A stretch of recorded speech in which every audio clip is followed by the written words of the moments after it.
So hello everyone, welcome back to the channel.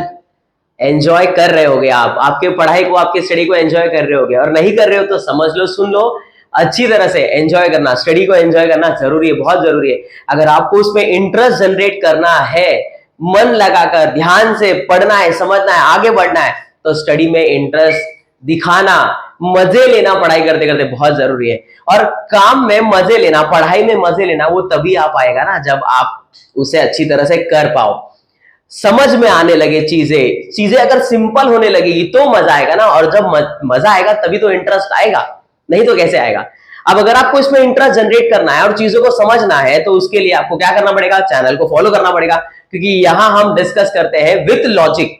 हवे में बात नहीं करते, ऐसा हो जाएगा, वैसा हो जाएगा, इतना आ जाएगा, उतना आ जाएगा, लॉजिक से बात करते हैं, ठीक है। और आगे बढ़ेंगे अपन। और आज हमारा जो लेक्चर है, हम डिस्कस करेंगे फाइनल अकाउंट। 11th में हो, 12th में हो, फाइनल अकाउंट्स का बेसिक डिस्कस करने वाले। क्या डिस्कस करेंगे? फाइनल अकाउंट का बेसिक। अब बहुत प्रॉब्लम में हो गए, फाइनल अकाउंट आ गया मतलब दिमाग की बत्ती पूरी की पूरी गुल हो जाती है। कहां से कहां तक ट्रायल बैलेंस है, वहां से उठा के ट्रेडिंग लेके जाना है, प्रॉफिट एंड लॉस लेके जाना है, बैलेंस शीट पे लेके जाना है, एडजस्टमेंट है, कहीं प्लस करो कहीं माइनस करो। यहां तकलीफ है, ये वाली जो लाइन बोली ना, यहां तकलीफ है। आप सीखते हो प्लस और माइनस, और हम है अकाउंट्स के स्टूडेंट, हमको आना चाहिए डेबिट और क्रेडिट। तो यहां तकलीफ वाला काम है, तो आपको समझना चाहिए कि डेबिट क्या है और क्रेडिट क्या है। सिखाएंगे सब सीखेंगे अपन। सिर्फ आपको चैनल को फॉलो करना है और पूरे का पूरा वीडियो देखना है, क्योंकि हर छोटी छोटी बातों को अगर आपको आगे बढ़ना है, इंटरेस्ट डेवलप करना है, हर चीज एकदम अच्छी तरीके से आनी चाहिए, तो उसके लिए आपको हर छोटी छोटी बात का ध्यान रखना पड़ेगा, ठीक है। तो आज हम क्या करने वाले, इस लेक्चर में हम डिस्कस करने वाले फाइनल अकाउंट का पूरा बेसिक्स। तो आज शुरू करें और बने रहो लेक्चर में अंत तक, ठीक है। तो हम सबसे पहले क्या करेंगे, हम तो सीखेंगे फाइनल अकाउंट क्या क्या बनता है फाइनल अकाउंट में, ये भी याद रखने का, ध्यान रखने का। 12वीं खत्म हो जाता है, यही पता नहीं चलता है बच्चों को कि अकाउंट्स कौन सा बनाना है। ट्रेडिंग अकाउंट है, प्रॉफिट एंड लॉस है, बैलेंस शीट है। यहां पे आपको चीजों को लाना है। कहां से लाओगे आप चीजों को? यहां से लाओगे। कहां से लाओगे? यहां से। अब ये क्या है, क्या लिख दिया सर, क्या बता रहे हो आप? मैं बता रहा हूं आपको ट्रायल बैलेंस। क्या बता रहा हूं? Trial balance. ये क्या होता है? ट्रायल बैलेंस क्या है? ट्रायल बैलेंस कंपनी में, ऑर्गेनाइजेशन में बनाया हुआ सारा अकाउंट्स का हिसाब किताब सिंगल पेज पे है। मैं आपको सबसे पहले, अगर आपको आंसर सॉल्व करना है ना अच्छी तरह से, तो क्वेश्चन का अच्छी तरह से पता होना बहुत जरूरी है। आई बात समझ में? तो क्वेश्चन क्या है? ट्रायल बैलेंस, ठीक है। आपने देखा होगा कि ट्रायल बैलेंस हमारा क्वेश्चन होता है। इसकी जर्नी क्या है, कहां से, इसका अस्तित्व क्या है? अच्छा, ट्रायल बैलेंस के साथ सर एडजस्टमेंट भी होता है। वो एडजस्टमेंट एक बार नहीं आएगा ना तो चलेगा, तो ये भी पॉसिबल नहीं है। एडजस्टमेंट तो आएंगे ही आएंगे, उसके साथ तो डील करना ही पड़ेगा। और सबसे इजी वाला काम है एडजस्टमेंट डील करना। देखो कैसे। तो अब सबके पहले हिस्ट्री निकालते कि है क्या ये है ट्रायल बैलेंस और ये है एडजस्टमेंट। ट्रायल बैलेंस की हिस्ट्री सीखते हैं, सुनते हैं, समझते हैं। हर बिजनेस ऑर्गेनाइजेशन क्या करता है? ट्रांजैक्शन करता है। तो हर बिजनेस ऑर्गेनाइजेशन क्या करता है? ट्रांजैक्शन। क्यों बदला नहीं भाई? ठीक है। तो क्या कहा? एवरी बिजनेस ऑर्गेनाइजेशन, जो भी बिजनेस है कुछ ना कुछ तो ट्रांजैक्शन करता होगा। अब ये सर ट्रांजैक्शन का मतलब क्या होता है? ट्रांजैक्शन मतलब कोई भी एक्टिविटी, फाइनेंशियल एक्टिविटी। आशीर्वाद दे दिया, ये भी तो एक्टिविटी है, लेकिन क्या इसको मैं रिकॉर्ड कर लूं क्या? आशीर्वाद गया और उसको मिल गया, ऐसा तो कुछ नहीं होगा। तो अब क्या है, जितनी भी फाइनेंशियल एक्टिविटीज है, जितनी भी फाइनेंशियल ट्रांजैक्शन है, इकोनॉमिकल जितनी भी ट्रांजैक्शंस है, परचेज है, सेल है, रेंट है, इलेक्ट्रिसिटी है, ये सब एक ऑर्गेनाइजेशन के अंदर, प्रैक्टिकली बातें करो कि एक ऑर्गेनाइजेशन के अंदर किस किस तरह के ट्रांजैक्शन, किस किस तरह के पैसे आते हैं और किस किस तरह से पैसे जाते हैं। That all are called as what? Transaction. क्या कहा जाता है उन्हें? ट्रांजैक्शन। फिर हम 11th स्टैंडर्ड का बेसिक अगर आपको याद होगा, तो हमने देखा कि ट्रांजैक्शंस आर दोज एक्टिविटीज जो एक बिजनेस ऑर्गेनाइजेशन में डीलिंग होता है विद मनी, उसको हम क्या करते हैं? उसको हम जर्नल में कन्वर्ट करते हैं। किसमें कन्वर्ट करते हैं? जर्नल में। अब जर्नल क्या होता है? आपने सीखा है ना, एक सिस्टमैटिक रिकॉर्डिंग है। क्या? जर्नल, जहां पे every transaction having two particulars, one is equal amount of debit and one is equal amount of credit, ऐसा हमने सीखा है जर्नल एंट्री में। फिर जर्नल से हम क्या बनाते हैं? लेजर बनाते हैं, जिसका अब जर्नल से लेजर क्यों बनाना पड़ता है? जर्नल से लेजर इसीलिए कन्वर्ट करना पड़ता है क्योंकि जर्नल में रिपीटेटिव एंट्रीज होती है। अब वो रिपीटेटिव एंट्रीज को हम डाल देते हैं कहां पे? एक डब्बे के अंदर, एक लेजर में डाल देते हैं। कहां डाल देते हैं? एक लेजर में डाल देते हैं, ठीक है। तो एक लेजर इसीलिए बनता है ताकि वो बहुत सारे वैरायटीज ऑफ सेम जो रिपीटेटिव एंट्रीज है उसको कंबाइन कर देता है। जैसे कि कैश अकाउंट है, आपने कैश अकाउंट बनाया तो सारा का सारा कैश जितना भी आया है जितना भी गया है पूरे साल का या पूरे महीने का आपको एक वैल्यू बताएगा कि स्टार्टिंग में इतना था, एंड में इतना बचा हुआ है, which is called balance carried down. ठीक है, तो दैट इज योर लेजर। ये लेजर काम करता है। अब लेजर अकाउंट इतना काम करता है कि जितने भी रिपीटेटिव एंट्रीज है सबको मिला देगा और एक वैल्यू देगा जो हमको बहुत जरूरत है। किसके लिए? तो ट्रायल बैलेंस के लिए। आपने देखा ना, ट्रायल बैलेंस एक ही परचेज का वैल्यू होता है, एक ही सेल्स का वैल्यू होता है। तो इसका मतलब ये है क्या बिजनेस ऑर्गेनाइजेशन सिर्फ एक ही बार परचेज करता है, सिर्फ एक ही बार सेल करता है, सिर्फ एक ही बार सैलरी देता है? तो नहीं, रोज परचेज होता है। परचेज चलो कम होता होगा लेकिन सेल तो रोज होता है। लेबर को वेजेस रोज दिया जाता है, मंथली सैलरी दिया जाता है, मंथली रेंट दिया जाता है, मंथली इलेक्ट्रिसिटी बिल पे किया जाता है और बहुत सारे ऐसे खर्चे हैं जो ऑर्गेनाइजेशन डेली बेसिस पे करता है। ये सारे एक्टिविटीज आपको क्या करने पड़ते हैं? सारे ट्रांजैक्शन रिकॉर्ड करने पड़ते हैं। तो हर ट्रांजैक्शन का जर्नल, जर्नल का लेजर, लेजर का ट्रायल बैलेंस। और इस ट्रायल बैलेंस ये है हमारे लिए हमारा क्वेश्चन, जो ट्रायल बैलेंस है। और फिर ट्रायल बैलेंस से हम बनाएंगे फाइनल अकाउंट। इस ट्रायल बैलेंस की हेल्प से क्या बनाने वाले अपन? Final account. और फाइनल अकाउंट आपको बता देगा कि पूरे साल भर में आपने क्या किया। So this is a circle. तो ये है पूरे लाइफ, एक बिजनेस ऑर्गेनाइजेशन में हर ट्रांजैक्शन की लाइफ। जो ट्रायल बैलेंस में पहुंचा है, जो चीज, सुन लो अच्छी तरह से, जो चीजें ट्रायल बैलेंस में पहुंची वो अपनी पूरी जर्नी कंप्लीट करके यहां पहुंचा है। और जर्नी कंप्लीट करने के बाद वो कहां पहुंचेगा?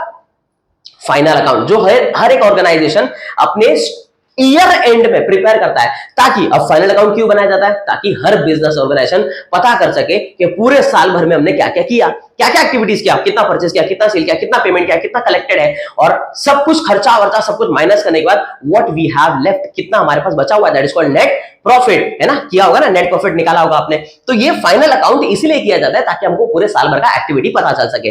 तो फाइनल अकाउंट किसके हेल्प से बनता है? ट्रायल बैलेंस के हेल्प से बनता है। और ट्रायल बैलेंस लेजर के बैलेंसेस। अच्छा, ये भी सम आपने किया है क्या?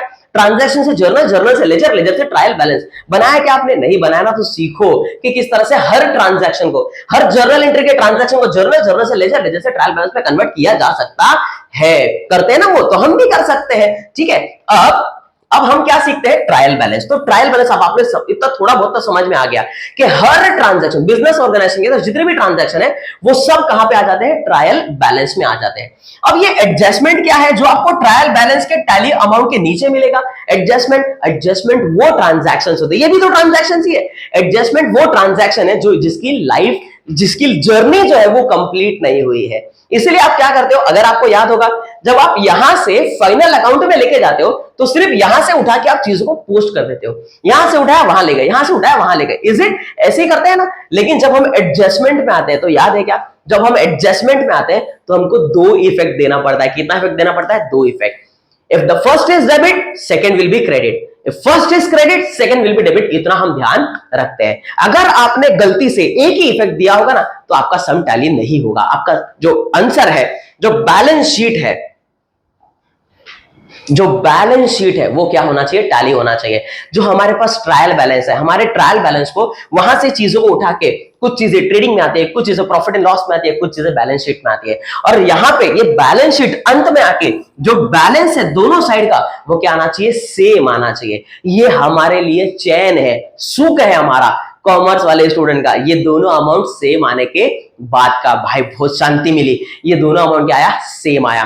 तो ये अगर सुख चैन अगर आपको चाहिए तो समझना पड़ेगा, चीजों को अच्छी तरह से बाइफरकेट करना पड़ेगा। क्लासिफाई करते हैं ना, ये इसको ट्रेडिंग में लेके जाना, इसको प्रॉफिट एंड लॉस में लेके जाना है, इसको डेबिट में ले जाना है, इसको क्रेडिट में लेके जाना है, कहां ले जाना है, कैसे करना है, ये सब कुछ आपको अच्छी तरह से समझ में आना चाहिए। तो उसके लिए हम लेक्चर को आगे बढ़ाते हैं और कंटिन्यू करते हैं क्या कि ट्रायल बैलेंस से चीजों को हमको यहां लाना है। तो उसके लाने का बेसिक क्या है? जब भी आपके सामने ट्रायल बैलेंस हो तो ट्रायल बैलेंस में आपके सामने कुछ बहुत सारे डेबिट्स होते हैं और बहुत सारे क्या होते हैं? क्रेडिट्स होते हैं। करेक्ट ना? बहुत सारे डेबिट्स होते हैं, बहुत सारे क्रेडिट्स होते हैं। जैसे कि अब डेबिट में आपको क्या मिलेगा? डेबिट में आपको परचेस मिलेगा, डेबिट में ओपनिंग स्टॉक मिलेगा, कैरेज मिलेगा, वेजेस मिलेगा, जितने भी टाइप के एक्सपेंस होते हैं वो सब कुछ मिलेंगे। क्रेडिट में आपको नॉर्मली सेल्स मिलेगा, क्रेडिटर्स मिलेगा, कैपिटल मिलेगा। ये सारी चीजें आपको कहां मिलेगा? क्रेडिट में मिलेगा। ठीक है, तो यहां पे हर मिलने वाली चीजों को आपको वहां लेके जाना है। कहां लेके जाना है? कहां लेके जाना है? यहां पे लेके आना है, ठीक है। अब यहां जब आप बाइफरकेट करते हो, क्लासिफाई करते हो, तो क्लासिफाई करने के लिए कुछ चीजें हैं क्या कि आप किस तरह से क्लासिफाई कर सकते हो। तो यस, दो ही वर्ड बताता हूं मैं आपको, सिर्फ दो वर्ड है, उन दो वर्ड को दिमाग में सेट कर लो और पूरा का पूरा क्लासिफिकेशन रेडी है किसका, ट्रेडिंग और प्रॉफिट एंड लॉस अकाउंट का। Is that clear? सबसे पहला, तो पहला वाला जो अकाउंट है ना, ट्रेडिंग अकाउंट, जो खुद बोलता है ट्रेड, क्या बोलता है, ट्रेड करो। तो ट्रेडिंग अकाउंट, ये जो ट्रेडिंग अकाउंट है वो बोलता है कि यहां पे जो ट्रेड है, अब ट्रेड का मतलब क्या होता है, ट्रेड का मतलब होता है बाइंग, जिसको आप बोलते हो परचेज, दूसरा होता है सेल।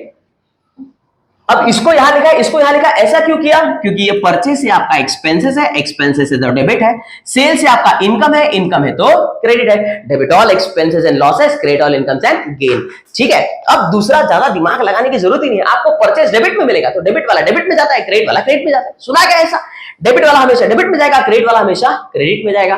गड़बड़ करने का नहीं, डेबिट वाले आइटम को डेबिट में रखने का। It is same as like मैं मेरे घर में जाऊंगा, ऐड होऊंगा, लेकिन मैं किसी दूसरे के घर में जाऊंगा तो भाई लात खाऊंगा, मार खाऊंगा, कोई तो भी बाहर निकाल देगा मुझे, वहां से माइनस होना पड़ेगा। क्या होना पड़ेगा, माइनस होना पड़ेगा। तो डेबिट वाला डेबिट में जा रहा है, प्लस होगा, डेबिट वाला क्रेडिट में जाएगा, क्या हो जाएगा, माइनस हो जाएगा।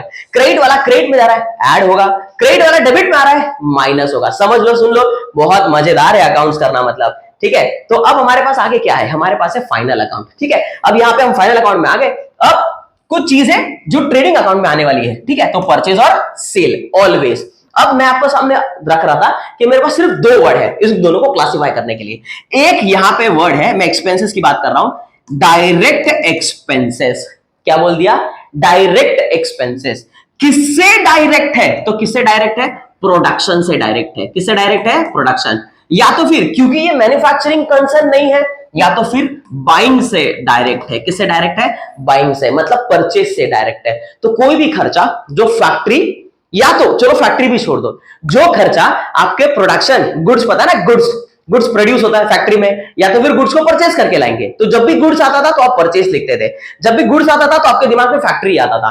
तो जब भी डायरेक्ट खर्चा दिमाग में आ जाए, ठीक है ना, जब भी गुड से रिलेट, किससे रिलेट, गुड से रिलेट कुछ भी अगर नजर आएगा तो that all expense are called as direct expenses. दूसरा होता है इनडायरेक्ट एक्सपेंसेस। कौन सा एक्सपेंसेस, इनडायरेक्ट एक्सपेंसेस। अब इनडायरेक्ट एक्सपेंसेस क्या होता है, इनडायरेक्ट एक्सपेंसेस वो एक्सपेंस होते हैं जो डायरेक्टली मेरे बाइंग से या प्रोडक्शन से रिलेट नहीं करते।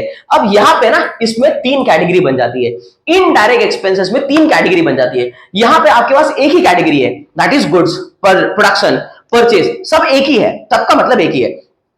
इनडायरेक्ट एक्सपेंसेस में आपके पास तीन कैटेगरी बनता है। तो कौन सा कैटेगरी बन जाता है, यहां पे आपके पास बन जाता है ऑफिस का कैटेगरी। कौन सा कैटेगरी, ऑफिस का कैटेगरी बन जाता है। एक बनता है ऑफिस का कैटेगरी, तो दूसरा बन जाता है, हम डिस्कस कर रहे थे किसके बारे में, इनडायरेक्ट एक्सपेंसेस के बारे में। इनडायरेक्ट एक्सपेंसेस तीन कैटेगरी के बारे में डिस्कस कर रहे हैं। कैटेगरी नंबर 1 ऑफिस का खर्चा, कैटेगरी नंबर 2 सेल्स का खर्चा। परचेज का खर्चा है तो ट्रेडिंग में है, और सेल्स का खर्चा है। अब सर सेल्स का खर्चा मतलब क्या होता है, सेल्स का मतलब होता है गुड्स को बेचने का खर्चा। तो गुड्स को बेचने के लिए भी खर्चा करना पड़ता है क्या, अरे बनाने में आजकल कंपनी इतना खर्चा नहीं कर रहा है जितना बेचने में खर्चा कर रहा है। एडवर्टाइजमेंट कर रहा है, प्रमोशन कर रहा है, कूपन्स प्रोवाइड कर रहे हैं, डिस्काउंट्स, हैवी डिस्काउंट्स ऑफर कर रहे हैं, और अलग अलग तरीके से एडवर्टाइजमेंट कर रहे हैं, प्रमोशन कर रहे हैं। तो ये सब तरीका है सिर्फ गुड्स को बेचने का, गुड्स को एंडोर्स करने के लिए। कोई सेलिब्रिटी को बोल देंगे कि भाई मेरे बारे, ये गुड्स के बारे में बोलो कि ये मैं भी यूज करता हूं, आप भी यूज करो, करोड़ों करोड़ों रुपए उनको दे रहे हैं। क्यों, ताकि उसका अवेयरनेस क्रिएट हो, उसका सेल हो। तो सेल्स बढ़ाने के लिए बहुत खर्चा करना पड़ता है। तो जितना भी एडवर्टीजमेंट पे खर्चा होता है, they are called sales expenses. Office, एक ऑफिस में क्या खर्चा होता है, तो ऑफिस में जो एम्प्लॉय होते हैं उनका सैलरी है, इलेक्ट्रिसिटी का खर्चा है, स्टेशनरी का खर्चा है, इंश्योरेंस का खर्चा है, ऑडिट फीस का खर्चा है, जनरल खर्चे, जितने भी जनरल खर्चे हैं ना वो सब ऑफिस की कैटेगरी में कंसीडर किए जाते हैं। उसके बाद बैंक का खर्चा। कौन सा खर्चा, बैंक का खर्चा, जिसको फाइनेंस खर्चा बोलते हैं। कौन सा खर्चा, फाइनेंस। तो यहां पे इनडायरेक्ट में तीन कैटेगरी बनता है, ऑफिस का खर्चा, सेल्स का खर्चा और फाइनेंस का खर्चा। अब फाइनेंस मतलब कौन सा, बैंक का खर्चा। अब बैंक क्या होता है, बैंक ऑब्वियसली बैंक वो इंस्टीट्यूशन है जो एक ऑर्गेनाइजेशन को, कंपनी को, फर्म को लोन देने का काम करता है, इज इट? या तो उसके पास जो एक्सेस पैसा है वो डिपॉजिट रखने का काम करता है। अगर आपने लोन लिया हुआ है तो लोन पे वो क्या चार्ज करेगा? तो इंटरेस्ट चार्ज करेगा। बैंक से फैसिलिटीज जो अगर आप यूज कर रहे हो तो बैंक क्या चार्ज करेगा? वो सर्विसेज के पैसे चार्ज करेगा। ठीक है, अगर आपने ओवरड्राफ्ट लिया तो ओवरड्राफ्ट का क्या चार्ज करेगा? इंटरेस्ट चार्ज करेगा। तो इस तरह से डिफरेंट टाइप्स ऑफ सर्विसेज तो पेमेंट चार्ज करेगा, सर्विस का पेमेंट चार्ज करेगा वो, या तो फिर बैंक का लोन का इंटरेस्ट चार्ज करेगा। तो इस तरह से बैंक के एक्सपेंसेस आ सकते हैं। इसके अलावा प्रॉफिट एंड लॉस के अंदर एक और कॉमन एक्सपेंसेस है, तो वो है अदर एक्सपेंसेस। कौन सा एक्सपेंसेस? Other expense. अब अदर एक्सपेंस मतलब क्या होता है? जो बिजनेस से रिलेट नहीं है। जैसे कि मैंने मशीन खरीदा ना, आपने डेप्रीसिएशन किया है क्या? डेप्रीसिएशन में आपने सीखा होगा कि मैं मशीन खरीदता हूं, मशीन को कुछ समय यूज करने के बाद क्या करता हूं? बेच देता हूं। अब मशीन को बेचते समय फायदा भी हो सकता है, मशीन को बेचते समय नुकसान भी हो सकता है। डेप्रीसिएशन निकालने के बाद नहीं आता है क्या? कमेंट बॉक्स में पूछ के देखो ना, सर नहीं आता है डेप्रीसिएशन, एक सम लेके दिखाओ ना, एक लेक्चर देखो, एक सम लेंगे अपन डेप्रीसिएशन का, एक सम के अंदर पूरा डेप्रीसिएशन क्लियर करके देता हूं। फिलहाल बैक टू टॉपिक, क्या डिस्कस कर रहे थे अपन? 11th हो 12th हो जो भी हो, ठीक है ना। फिलहाल तो हम डिस्कस कर रहे थे अदर एक्सपेंसेस के बारे में, जो बिजनेस के अलावा। तो बिजनेस का खर्चा, ये तो सारे बिजनेस के खर्चे हो गए। बिजनेस के अलावा चलो इन्वेस्टमेंट कोई कर दिया, शेयर खरीद लिया, कोई मशीन खरीदा, कोई फर्नीचर खरीदा, इनको जब बेचते समय जो भी फायदा नुकसान होता है ना, ये इनका काम ये नहीं है कि मशीन खरीदो, फर्नीचर खरीदो, इन्वेस्टमेंट खरीदो और उसको बेचो। खरीदो तो यूज करो, प्रोडक्शन पर्पस पे लाओ, लेकिन आप उसको खरीद रहे हो और बेच रहे हो, उसके ऊपर फायदा नुकसान हो रहा है, तो ये आपका काम नहीं है। आप मशीन खरीदा, मशीन खरीद के आप उससे प्रोडक्शन करो, उसको बेचकर आप पैसा नहीं कमा सकते। ये चलो कमा भी लिया, लेकिन आपका बिजनेस इनकम नहीं बनता है। क्या बोला? बिजनेस इनकम या बिजनेस एक्सपेंसेस नहीं बनता है। ठीक है, तो यहां they are called other expenses या फिर other operating expense, non operating expense बोलते हैं, जिसका बिजनेस के ऑपरेशन से कोई भी लेना देना नहीं है। तो असेट बेचते समय, शेयर बेचते समय, फर्नीचर बेचते समय, अगर ऐसा कभी कुछ बेचा अपन ने, तो उससे छोटा मोटा इनकम भी जनरेट हो सकता है। तो कुछ छोटा मोटा इनकम जनरेट हो रहा है, कोई प्रॉपर्टी अपने पास है, रेंट अपने को मिला, तो भी अपना इनकम हो सकता है। तो अगर डेबिट साइड है तो खर्चा है, लेकिन क्रेडिट साइड है तो इनकम है। बैंक में रखे हुए पैसे पे इंटरेस्ट मिल सकता है, या तो एफडी किया होगा। वैसे तो बिजनेसमैन है ना, बिजनेसमैन है, बिजनेसमैन का जो रखा हुआ पैसा है ना, वो कहां रखा होता है? करंट अकाउंट में रखा होता है। And hope you know that current account पे इंटरेस्ट मिलता नहीं है। तो किस पे इंटरेस्ट मिलता है? और 3 अकाउंट और है हमारे पास। कौन सा है? सेविंग अकाउंट है, उसके बाद आरडी अकाउंट है, जिसको रिकरिंग डिपॉजिट बोलते हैं, एफडी अकाउंट है, फिक्स डिपॉजिट बोलते हैं। इनके ऊपर क्या मिलता है? इंटरेस्ट मिलता है। करंट अकाउंट को इंटरेस्ट नहीं मिलता है। तो करंट अकाउंट को क्या मिलता है? ओवरड्राफ्ट फैसिलिटी मिलता है। क्या मिलता है? ओवरड्राफ्ट फैसिलिटी, जहां पे बैंक से पैसे ज्यादा विड्रॉ करने का फैसिलिटी आपको मिलता है। ओके, तो कुछ भी रिसीव्ड है, या तो फिर ट्रायल बैलेंस के क्रेडिट साइड है और छोटा मोटा इनकम दिख रहा है, discount received, commission received, interest received, rent received, कुछ भी अगर रिसीव्ड आपको मिल रहा है तो वो आपके ट्रायल बैलेंस के क्रेडिट में मिलेगा, वो आपका क्या बनता है? इनकम मिलता है। मतलब प्रॉफिट एंड लॉस के क्रेडिट साइड आता है। लेकिन यही सारी चीजें ट्रायल बैलेंस के डेबिट में है, तो उसको उठा के यहां लेके आने का क्या क्या चीज है, क्या क्या कैटेगरी है? ऑफिस का खर्चा, सेल्स का खर्चा, बैंक का खर्चा। ठीक है, और एक इससे भी इजी काम बताता हूं, फैक्ट्री का एक्सपेंस। आपको दिख रहा है कि प्रोडक्शन का खर्चा है, गुड्स का खर्चा है, परचेस का खर्चा है, बाइंग का खर्चा है। चलो यहाँ पे नाम ले लेता हूं। सबसे पहले तो हमेशा ना ओपनिंग स्टॉक ऊपर रहता है, उसके नीचे परचेस आता है, रिटर्न वगैरह होगा तो माइनस कर देने का। वेजेस आएगा, फ्रेट आएगा। फ्रेट का मतलब क्या होता है? ट्रैवलिंग एक्सपेंसेस है, ट्रांसपोर्टेशन एक्सपेंस, गुड्स को लाने ले जाने का, बाय ट्रेन है, बाय शिप है, बाय एयर है, तो फ्रेट का खर्चा है। फ्रेट इनवर्ड भी आता है। क्या आता है? इनवर्ड भी आता है, आउटवर्ड भी आता है। सर इसको ऊपर लिखा है, इसको नीचे। इनवर्ड मतलब परचेस करते समय, आउटवर्ड मतलब सेल करते समय। तो इनवर्ड है तो परचेस है, आउटवर्ड है तो सेल है।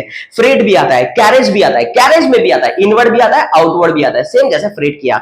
तो फ्रेट हो गया। रॉयल्टीज हो गया। रॉयल्टीज क्या होता है? रॉयल्टीज वो एक्सपेंडिचर होता है एक बिजनेस ऑर्गेनाइजेशन का, जो एक ऑर्गेनाइजेशन दूसरे के असेट को यूज करके हम कमा रहे हैं। तो अगर दूसरे के असेट को यूज करके मैं कमा रहा हूं, तो एक हिस्सा उसको भी देना बनता है। तो ये मेरे लिए डायरेक्ट एक्सपेंस हो गया, क्योंकि अगर मुझे असेट देता नहीं तो मैं कमा नहीं पाता, और मैं कमा नहीं पाता तो फिर कैसे चलता?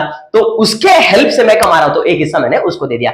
एक एग्जांपल देता हूं। एग्जांपल में चेतन भगत का बुक आता है। चेतन भगत जिसका स्टोरी था 2 स्टेट, 3 इडियट। ठीक है, तो ये अब बना, पिक्चर बनाया किसी और ने, लेकिन स्टोरी किसी और का है। तो अब जिसने भी पिक्चर बनाया और जो भी पैसा कमाया ना, एक हिस्सा किसको देगा? एक हिस्सा देगा जो जिसका वो बुक है, दैट इज चेतन भगत का। तो ये हो गया उनके लिए रॉयल्टीज। एग्जैक्टली। चलो आगे बढ़ते हैं और एक और एग्जांपल रॉयल्टीज के लिए। ये जो पहाड़ में से पत्थर निकाले जाते हैं तोड़ तोड़ के, नदी में से रेती निकाला जाता है, उसके लिए सरकार को क्या भरना पड़ता है, रॉयल्टी देना पड़ता है। ठीक है, तो डायरेक्ट एक्सपेंसेस है ये सारी चीजें। तो रॉयल्टीज हो गया, फैक्ट्री एक्सपेंस हो गया, फैक्ट्री का रेंट हो गया, फैक्ट्री का इंश्योरेंस हो गया। ये तो एड्रेस के साथ आ रहा है कि फैक्ट्री फैक्ट्री फैक्ट्री है, तो कहां लेके जाने का, ट्रेडिंग में लेके आने का। अदर देन उसके अलावा कोई भी खर्चा अगर दिखता है तो कहां आने का, प्रॉफिट एंड लॉस में आने का, बिंदास। निखिल सर ने बोला है। ठीक है, अब आगे बैलेंस शीट है, क्या है हमारे पास, बैलेंस शीट। इसमें दो कैटेगरी है, एक है लायबिलिटी, दूसरा है असेट। इतना एकदम सिंपल सा बाइफर्केशन है असेट और लायबिलिटी के लिए। अब सबसे पहले तो आपको यह समझना है कि असेट का मतलब क्या होता है। असेट वो प्रॉपर्टी, वो संपत्ति है जो हम जिसको हम बार बार यूज कर सकते हैं। असेट वो प्रॉपर्टी है, वो संपत्ति है, ऐसी चीजें है, फिजिकल ऐसी चीजें, फिजिकल भी होती है और नॉन फिजिकल, जिसको इंटेंजिबल बोला जाता है। चलो इंटेंजिबल में भी आपको गिना देता हूं। गुडविल है, पेटेंट है, कॉपीराइट है, ट्रेडमार्क है, पैटर्न्स है, ये सारी चीजें इंटेंजिबल है। अब आपने ऐसा सुना है क्या कि इंटेंजिबल वो चीजें होती है जिसको देख नहीं सकते। मैं बोलता हूं इंटेंजिबल ऐसी चीजें होती है जिसकी ना वैल्यू डिफाइन नहीं कर सकते। आपने बहुत शायद सुना ही नहीं होगा। इनटेंजिबल ऐसी चीजें होती है जिसकी आप वैल्यू डिफाइन नहीं कर सकते। एक एग्जांपल देता हूं, a piece of paper which contain the blueprint of a building, a piece of paper which contain blueprint of a building. मुझे बताओ आर्किटेक्ट उस ब्लूप्रिंट का कितना चार्ज करेगा। वो पीस ऑफ पेपर, सबसे पहला पीस ऑफ पेपर 10 रुपए, 20 रुपए, 50 रुपए, 100 रुपया। बट वेन आर्किटेक्ट उसके ऊपर डिजाइन बना देगा, या तो फिर कोई ऑटोमोबाइल इंजीनियर किसी कार का डिजाइन बना देगा, that piece of paper will make cost करीब करीब करोड़ ऑफ रुपीज। अगर उसका डिजाइन एकदम हटके होगा तो वो कितने भी रुपए वो मांग सकता है। टार्जन पिक्चर अगर आपने देखा हो तो वो अजय देवगन को मार देते हैं उसके चक्कर में, किसके चक्कर में, वो पैसे के चक्कर में, वो गाड़ी पे अपना नाम चाहता था वो। ठीक है, चलो बैक टू टॉपिक। फिलहाल तो असेट, दो तरह के असेट होते हैं, tangible and intangible. Fix asset है ना, टेंजिबल भी होता है, इनटेंजिबल। इनटेंजिबल अभी हमने डिस्कस किया। तो टेंजिबल मतलब क्या होता है, वो असेट जो आप देख सकते हो, जिसकी वैल्यू डिफाइन कर सकते हो। कोई भी चीज जो बनी हुई चीज है, फैक्ट्री में बनी हुई चीज है, लैंड एंड बिल्डिंग, बिल्डिंग बनाई आपने, लैंड नहीं बनाया। ठीक है, लैंड की जो वैल्यू है वो वैरी होता है जगह टू जहां जहां, जैसे मुंबई है बहुत ज्यादा वैल्यू है।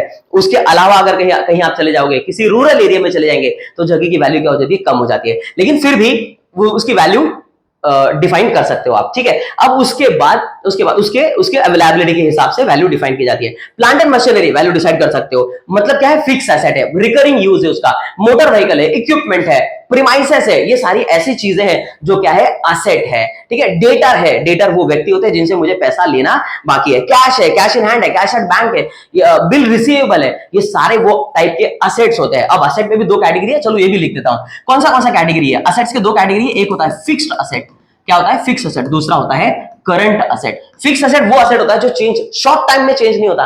करंट असेट वो होता है जो चेंज होते रहते हैं। जैसे कि क्या, कैश इन हैंड है, बैंक बैलेंस है, बैंक बैलेंस के बाद बिल रिसीवेबल है जो हर रोज तो नहीं लेकिन महीने 2 महीने में चेंज हो जाता है। डेटर्स है, ये सारे वो असेट्स है। स्टॉक है, क्लोजिंग स्टॉक, ये वो असेट है जो चेंज होते रहते हैं, हर महीने चेंज होते रहते हैं। Current asset, fix asset, plant and machinery, land and building, furniture and fixtures, equipment, premises, investment, ये वो असेट है। इन्वेस्टमेंट को साइड में रखते हैं, ये दोनों के बीच का कैटेगरी है इन्वेस्टमेंट। ठीक है ना, कंपनी में एफडी में इन्वेस्टमेंट किया है, किसी शेयर में इन्वेस्टमेंट किया है, लेकिन है वो भी असेट। दोनों के बीच का कैटेगरी आता है। अब जब लायबिलिटीज की बात करते हैं तो लायबिलिटी में सबसे पहला कंटेंट हमेशा क्या लिखने का, बताएगा, कैपिटल, फिर उसके नीचे 4-5 लाइन छोड़ के रखने का। अब उसके अंदर क्या क्या कैटेगरीज आता है, creditors. Creditors is opposite of debtor. किसका ऑपोजिट है, डेटर्स का। डेटर वो व्यक्ति होते हैं जिनको मैंने गुड्स बेचा है और पैसा लेना बाकी है। क्रेडिटर वो व्यक्ति होते हैं जिनसे मैंने मटेरियल लिया लेकिन पैसा अभी तक दिया नहीं है, उससे मैंने टाइम मांगा है, उधार, महीना, 2 महीना, 3 महीना। इसका ही छोटा भाई है बिल्स पेएबल। जैसे ये बड़े भाई छोटे भाई है, डेटर और बिल रिसीवेबल, वैसे ये दोनों भाई है, क्रेडिटर्स और बिल्स पेएबल। गुड्स तो ले लिया लेकिन पेमेंट अभी तक किया नहीं है। बैंक ओवरड्राफ्ट है, बैंक से ओडी लिया है, छोटा मोटा पैसा मैंने थोड़े टाइम के लिए उधार ले लिया है। बैंक से लिया हुआ लोन है, LOAN, लोन लिया है मैंने किसी तरह का। और कोई भी छोटा मोटा खर्चा है जो आउटस्टैंडिंग एक्सपेंसेस है। और बहुत सारे ऐसे लायबिलिटीज होते हैं, जो लायबिलिटीज का मतलब क्या होता है, मुझे किसी को पैसा देना बाकी है। तो अब यहाँ पे ना एकदम छोटा सा बाइफर्केशन अराइज होता है असेट और लायबिलिटी में, कि असेट वो चीज है जो मेरी है, जो मेरा प्रॉपर्टी है, जो मुझे बिलोंग करता है, that all are called as asset. और लायबिलिटीज वो चीजें हैं, वो कंटेंट है जो मुझे बिलोंग नहीं करता, जो मेरी नहीं है, लेकिन फिर भी मेरे पास है, मुझे किसी को भी देना बाकी है, मेरे ऊपर एक तरह का कर्जा है, तो किसी दूसरे को बिलोंग करता है लेकिन है मेरे पास, तो दैट इज कॉल्ड लायबिलिटी। या किसी को भी अगर देना भी है तो मेरे ऊपर छोटा मोटा कर्जा है तो that is called liabilities. Is that clear? तो ये हो गया लायबिलिटीज, ये हो गया एसेट। तो यहाँ पे पूरा जो आपका फाइनल अकाउंट पूरा कवर हो जाता है। ट्रेडिंग अकाउंट डायरेक्ट एक्सपेंसेस लेने का, profit and loss account indirect expenses लेने का, ऑफिस एक्सपेंसेस, बैंक एक्सपेंसेस जिसको फाइनेंशियल एक्सपेंस बोलते हैं, देन सेलिंग एक्सपेंसेस और अदर देन ऑपरेशन। बिजनेस के अलावा और क्या क्या खर्चा हो सकता है, खर्चा, हाँ क्या, और यहाँ पे छोटा मोटा इनकम। यहाँ पे एक मेन इनकम है, पूरे बिजनेस ऑर्गेनाइजेशन का एक मेन इनकम है और वो है सेल्स। बिजनेस प्रोडक्शन करता ही इसलिए ताकि वो क्या कर सके, बेच सके। कि ऐसा कोई बिजनेस है क्या बना बना के रखता रहता है, बहुत मजा आ रहा है, बना बना के रख रहा है, ऐसा है क्या? तो ऑब्वियसली नहीं, हम बनाते इसलिए, खरीद के लाते इसलिए ताकि हम क्या कर सके, उसको बेच सके। हर बिजनेस ऑर्गेनाइजेशन का, जितने बड़े बड़े बिजनेस ऑर्गेनाइजेशन है, उनका मेन इनकम क्या होता है, सेल्स ही होता है। इसके अलावा भी छोटा मोटा कुछ जो भी इनकम होगा वो सब कहां पे आएगा, तो प्रॉफिट एंड लॉस में आएगा। Is that clear? तो ट्रेडिंग अकाउंट हो गया, प्रॉफिट एंड लॉस अकाउंट हो गया, and this is your balance sheet.